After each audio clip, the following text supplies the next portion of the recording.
دعا واسکار کے سامعین، السلام علیکم ورحمۃ اللہ وبرکاتہ۔ بسم اللہ الرحمن الرحیم۔ الصلاۃ والسلام علیک یا رسول اللہ، الصلاۃ والسلام علیک یا حبیب اللہ صلی اللہ علیہ وآلہ وسلم۔ پیارے سامعین، اگر اندر اندھیرا ہو دل میں تو باہر کی روشنی کوئی فرق نہیں ڈالتی، چاہے آپ جتنی مرضی روشنی کر لیں، اور اگر اندر روشنی ہو جائے تو باہر کے اندھیرے آپ کو کچھ نہیں کہتے۔ بہت سارے لوگ وظائف کرتے ہیں، ذکر اذکار کرتے ہیں، لیکن یہ کیا ہوتا ہے کہ وہ جیسے جیسے وظائف کرتے ہیں پریشانیاں بڑھتی ہیں، کم نہیں ہوتی۔ تو ان پریشانیوں کو ختم کرنے کے لیے آپ کو جائزہ لینا پڑے گا اپنے اعمال نامے کا، اپنے جو بھی آپ نے باتیں کی ہیں، جو لفظ استعمال کیے ہیں، جو سوچ میں لے کر آئے ہیں، جو کسی کی غیبت کی ہے، چغلی کی ہے، آپ یقین کیجئے یہ معمولی باتیں نہیں ہیں جن کو آپ ابھی تک معمولی سمجھ کر بیٹھے ہوئے ہیں، کیونکہ اس کے لیے خاص طور پر اللہ پاک نے نبی پاک صلی اللہ علیہ وسلم کے ذریعے سے حدیث بھیجی ہیں، اور اس قدر سخت گناہ بتائے ہوئے ہیں، اس قدر سخت سزائیں بتائی ہوئی ہیں کہ اگر آپ پڑھیں تو آپ کے رونگٹے کھڑے ہو جائیں کہ اچھا ہم آج تک اتنے گناہ کرتے رہے ہیں اور ان گناہوں سے غافل بھی ہیں، ابھی تک معافی بھی نہیں مانگ سکے۔ آپ نے کیا کرنا ہے کہ آپ نے ان گناہوں کی معافی مانگنی ہے۔ بہت سے لوگ اپنے الفاظ کا بے دریغ استعمال کرتے ہیں، اور کس طرح سے استعمال کرتے ہیں کہ اگر کسی نے کوئی بات کہہ دی ہے تو اس کا جواب ہم نے ضرور دینا ہے، اور ایسا دینا ہے کہ اگلا بندہ تڑپ جائے کہ یہ اس نے کیا کہہ دیا ہے، ہم نے اسے معافی نہیں دینی، اور اس کے بعد ہم نے نہ صرف اس کو جواب دینا ہے بلکہ ہم نے 3-4 بندوں کو بتانا بھی ہوتا ہے کہ ہمارے ساتھ یہ معاملہ ہوا ہے، اس نے مجھے یہ کہا تھا، میں نے اسے یہ کہا تھا، میں نے بھی اس کو یہ کہہ دیا، میں نے بھی یہ کہہ دیا۔ بڑے تکبر اور غرور کے ساتھ اپنے الفاظ استعمال کرتے ہیں۔ آپ سوچئے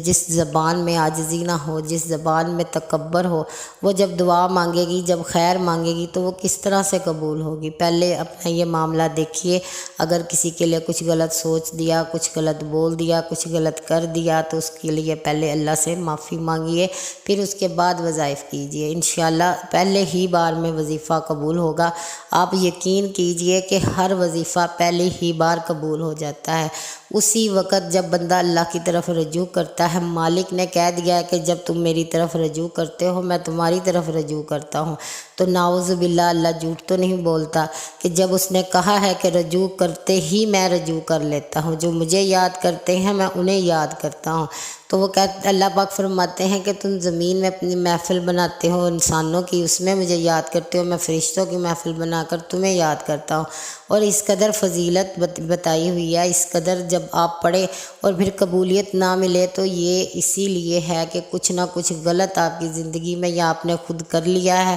یا آپ کے ساتھ ہو گیا ہے انجانے میں، ان سب کی معافی مانگیے، پھر یہ وظیفہ کیجیے۔ جیسے ہی آپ پہلے قدم کو بڑھائیں گے آپ اللہ کو اپنے پاس ہی پائیں گے، آپ کی جولی ضرور بھری جائے گی، یہ میرا آپ سے وعدہ ہے۔ آپ نے ہر ایک چیز، ہر ایک اعمال نامے میں درج کیے ہوئے جتنے بھی اعمال ہیں وہ سب اللہ کی بارگاہ میں پیش کرنے ہیں کہ اللہ جہاں جہاں کمی رہ گئی ہے، جہاں جہاں غلطی ہو گئی ہے، جہاں جہاں مجھ سے بھول چوک ہو چکی ہے، جس گناہ کو میں بھول چکی ہوں، اللہ پاک وہ سب تیرے سپرد معاف فرما دے، میری مغفرت کر دے، اللہ مجھے معاف کر دے، مولا مجھے معاف کر دے۔ اور معافی بھی ایسے نہیں کہ جیسے احسان کر رہے ہیں، معافی مانگ کے معافی بڑی عاجزی سے، بڑے ہی دل سے مانگے کہ اگر نہ معاف کیے گئے تو گئے، ختم ہو گئے۔ واقعی اپنے دل میں محسوس کیجئے کہ اگر اس بارگاہ سے جہاں معافی نامہ عام ہے، جہاں ہاتھ بڑھانے پر ہاتھ تھام لیا جاتا ہے، اگر نہ تھاما گیا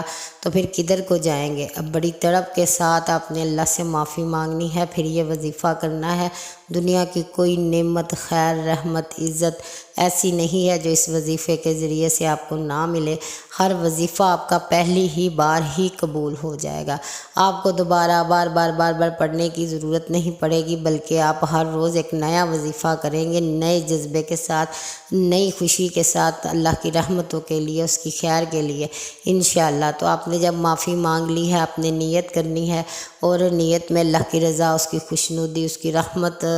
شامل کرنی ہے۔ اس کے بعد وضو کرنا ہے، وضو کے بعد وہی جو معاملہ ہے اللہ کی حمد و ثنا بیان کرنی ہے، گناہوں کی معافی، اس کا شکر گزاری، اس کا شکر ادا کرنا ہے۔ اس کے بعد آپ نے یہ وظیفہ کرنا ہے، 2 رکعت نماز حاجت کے پڑھ لینے ہیں، اور جو پہلی رکعت ہے اس میں آپ نے کیا کرنا ہے کہ الحمد شریف جو ہے،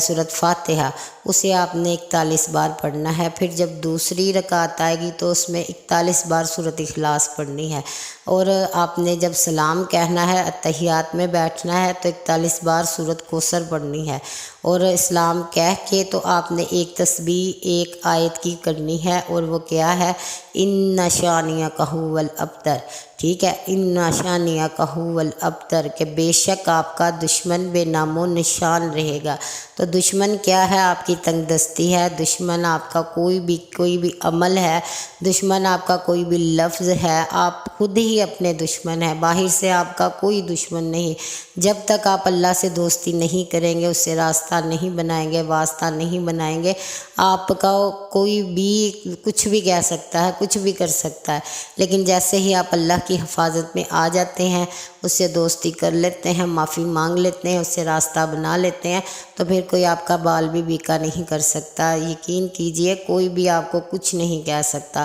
کسی قسم کی محتاجی آپ کے پاس نہیں آئے گی، مقدر بھی سنور جائے گا، اور انشاءاللہ ہر کام بن جائے گا، کامیابی بھی ملے گی، جو چاہتے ہیں وہ آپ کو عطا ہوگا۔ لیکن آپ نے صرف اللہ کے ساتھ اپنا معاملہ درست کرنا ہے سب سے پہلے، اور اس کے بعد آپ نے جب یہ آیت پڑھ لینی ہے 100 بار، اس کے بعد دل سے دعا کریں، 20 منٹ تک، 10-20 جتنے منٹ بیٹھ سکتے ہیں، اس کے ترلے لے لیجئے، جیسے مانگتے ہیں ویسے ہی مانگ، سمجھ جائیے کہ آپ کے ہاتھ میں پیالہ ہے، کاسہ ہے، جس سے آپ مانگ رہے ہیں، اور اللہ سے کہہ رہے ہیں کہ دے دے، بس اب مجھے ضرورت ہے، مجھے چاہیے، تیرے سوا میری کون سنے گا، تیرے سوا میرے پاس کوئی نہیں ہے، تیرے جیسی سننے والا کون ہے، تیری عطا جیسی عطا کس کی ہے، مولا تیرے سوا تو میں نے کسی کو ماننا ہی نہیں، اللہ ہر دعا ہر ضرورت تیرے نام سے شروع کی، اللہ اب تو مجھے عطا فرما۔ تو انشاءاللہ آپ جتنی دعا کر سکتے ہیں کریں، تو اللہ کے حکم سے آپ پر بہت رحمتیں ہوں گی، آپ کی ہر دعا قبول ہوگی، ہر ضرورت پوری ہوگی۔ اللہ پاک ہم سب پر رحم فرمائے، ہم سب پر کرم کرے، اپنی شان کے مطابق ہم سب کی مدد فرمائے۔